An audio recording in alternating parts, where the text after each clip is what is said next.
ಎಲ್ಲರಿಗೂ ನಮಸ್ಕಾರ. ಇವಾಗ ರೈತರಿಗೆ ಆಲ್ರೆಡಿ ಅಡಿಕೆ ಮಾಡುವಂಥ ಇದು ಎಲ್ಲರಿಗೂ ಬಂದುಬಿಟ್ಟಿದೆ. ಪ್ರತಿಯೊಬ್ಬರು ಜಾಗ ಇದ್ದವರು ಅಡಿಕೆ ಮಾಡಲೇಬೇಕು ಅಂತೇಳಿ ಅಡಿಕೆ ಮಾಡಲಿಕ್ಕೆ ನಿಂತ್ಕೊಂಡು ಬಿಡ್ತಾರೆ.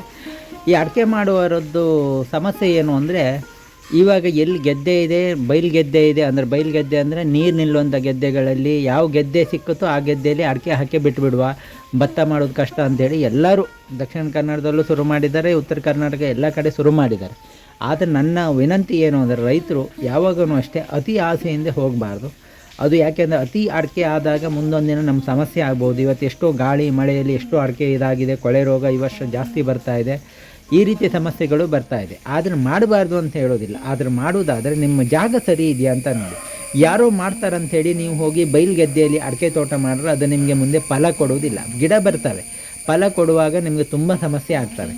ಫಲ ಕೊಟ್ಟರು ನಿಮ್ಗೆ ಅದೇನು ಲಾಭದಾಯಕವಾಗ ಇರೋದಿಲ್ಲ. ಅವೆಲ್ಲ ಸಮಸ್ಯೆಗಳಿರುತ್ತೆ.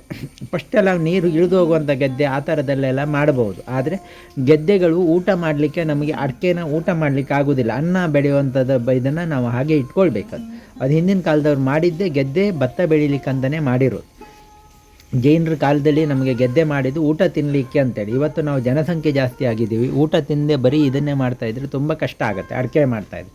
ಇನ್ನು ಅಡಿಕೆ ತೋಟ ಹೇಗೆ ಮಾಡಬೇಕು? ಇನ್ನು ಮಳೆಗಾಲ ಮುಗೀತು, ಆಗಸ್ಟ್ ತಿಂಗಳು ಬಂತು, ಇನ್ನು ಅಡಿಕೆ ತೋಟ ಮಾಡಲಿಕ್ಕೆ ನಿಧಾನವಾಗಿ ಶುರು ಮಾಡ್ತೀವಿ. ಆದರೆ ಮಳೆ ಇರುವಾಗ ಮಾಡಬೇಡಿ, ಸ್ವಲ್ಪ ಮಳೆ ಕಮ್ಮಿ ಆದ ನಂತರನೇ ಮಾಡಿ.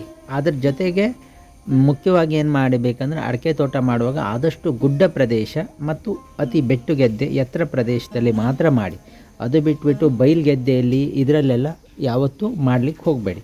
ಇನ್ನು ಅಡಿಕೆ ಮಾಡುವಾಗ ಒಂದು ನಿಮ್ಮ ಗುಡ್ಡ ಗಟ್ಟಿ ಜಾಗ ಆದರೆ ಟ್ರಂಚ್ ಮಾದರಿಯಲ್ಲಿ ಮಾಡಿ.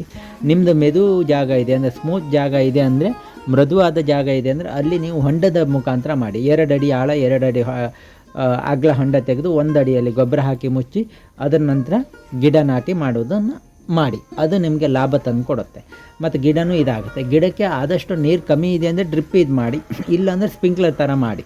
ಸ್ಪ್ರಿಂಕ್ಲರ್ ಅದರಲ್ಲೂ ನಿಮಗೆ ಮೈಕ್ರೋ ಸ್ಪ್ರಿಂಕ್ಲರ್ ಮಾಡಬೇಕು, ದೊಡ್ಡ ಸ್ಪ್ರಿಂಕ್ಲರ್ನ ಮಾಡಬೇಡಿ, ಮೈಕ್ರೋ ಸ್ಪ್ರಿಂಕ್ಲರ್ ಮಾಡಬೇಕು. ಡ್ರಿಪ್ಪು ತಪ್ಪಿದ್ರೆ ಸ್ಪ್ರಿಂಕ್ಲರ್. ಡ್ರಿಪ್ಪಲ್ಲಿ ಹುಲ್ಲು, ಸ್ಪ್ರಿಂಕ್ಲರಲ್ಲಿ ಹುಲ್ಲು ಜಾಸ್ತಿ ಬರುತ್ತೆ ಹೌದು, ಆದರೆ ನಾವು ದನ ಕರು ಇರೋದ್ರಿಂದ ಹುಲ್ಲು ಬಂದರೆ ನಮಗೆ ಭೂಮಿಗೆ ಮುಚ್ಚಿಗೆನೂ ಆಗುತ್ತೆ ಮತ್ತು ಇದು ಆಗುತ್ತೆ. ಅದರಿಂದ ಗಿಡಕ್ಕಾಗಲಿ ಇದಾಗಲಿ, ಅಡಿಕೆ ಗಿಡಕ್ಕಾಗಲಿ ಯಾವುದೇ ರೀತಿಯ ಸಮಸ್ಯೆ ಆಗೋದಿಲ್ಲ. ಅದೆಲ್ಲ ಸುಮ್ಮನೆ ಹೇಳುವಂಥದ್ದು. ಯಾವುದೇ ರೀತಿಯ ಸಮಸ್ಯೆ ಆಗೋದಿಲ್ಲ. ಕಳೆ ಬಂದರೂ ತೊಂದರೆ ಇಲ್ಲ. ಕಳೆ ಚೆನ್ನಾಗಿ ಬಂದಷ್ಟು ನಿಮ್ಮ ಭೂಮಿಯ ಸತು ಇರುತ್ತೆ ಮತ್ತು ಮಣ್ಣು ಬೇಗ ಕೊಚ್ಚಿ ಹೋಗೋದಿಲ್ಲ. ನಿಮಗೆ ಎಂಥ ಮಳೆ ಬಂದರೂ ನಿಮ್ಮ ತೋಟ ತುಂಬ ಸ್ಟ್ರಾಂಗ್ ಆಗಿರುತ್ತೆ. ಅದಕ್ಕೋಸ್ಕರ ನೀವು ಯಾವುದೇ ಕಾರಣಕ್ಕೂ ಮಣ್ಣು ಹುಲ್ಲು ಬರುತ್ತೆ ಅದು ಇದೆಲ್ಲ ಮಾಡಬೇಡಿ. ಹುಲ್ಲು ಏನು ಅಂದರೆ, ನೀವು ಅಡಿಕೆ ಕೊಯ್ಯುವಾಗ ಮಾತ್ರ ಹುಲ್ಲನ್ನು ಕತ್ತರಿಸ್ಕೊಂಡು ಸಾಕಾಗುತ್ತೆ. ಬ್ರಷ್ ಕಟರ್ ನೀವೇ ಇಟ್ಕೊಂಡು ನೀವೇ ಕತ್ತರಿಸ್ಕೊಳ್ಬೋದು. ಆದರೆ ಜಾಸ್ತಿ ಇದೆ ಅಂತ ಜಾಸ್ತಿ ಅಡಿಕೆ ತೋಟ ಮಾಡಬೇಡಿ. ಅದ್ರ ಜೊತೆಗೆ ಹಣ್ಣಿನ ಗಿಡಗಳನ್ನು ನಾವು ಜಾಸ್ತಿ ಮಾಡಬೇಕು. ಹಣ್ಣಿನ ಗಿಡಗಳು ಅವು ನಮಗೆ ಫಲ ತಿನ್ನಲಿಕ್ಕಾಗುವಂಥದ್ದು, ಅಂಥದಕ್ಕೆ ಮುಂದೆ ತುಂಬ ಡಿಮ್ಯಾಂಡ್ ಬರುತ್ತೆ. ಮಾವು ಆಗಿರ್ಬೋದು ಮತ್ತು ಚಿಕ್ಕು ಆಗಿರ್ಬೋದು, ಈ ಥರದ ಹಣ್ಣುಗಳನ್ನು ಸ್ವಲ್ಪ ಜಾಸ್ತಿಯಾಗಿ ನಾವು ಮಾಡುವಂಥದ್ದು. ನಮಗೆ ಲಾಂಗ್ ಟೈಮು, ಇವಾಗ ರುಂಬುಟಾನ್ ಇರ್ಬೋದು, ಆ ಥರದ ಹಣ್ಣುಗಳನ್ನೆಲ್ಲ ನಾವು ಮಾಡಿದಷ್ಟು ಅದು ನಮಗೆ ಮುಂದೆ ಒಳ್ಳೆಯ ಆದಾಯ ತಂದು ಕೊಡುತ್ತೆ. ಅಡಿಕೆ ತೋಟ ಮಾಡೋರು ಜಾಗ ಮತ್ತು ಇದನ್ನೆಲ್ಲ ನಿರ್ಧಾರ ಮಾಡಿ ಅಡಿಕೆ ತೋಟ ಮಾಡಲಿ ಅಂತ ಹೇಳ್ತಾ ನಾನು ಮಾತು ಮುಗಿಸ್ತೀನಿ. ನಮಸ್ಕಾರ.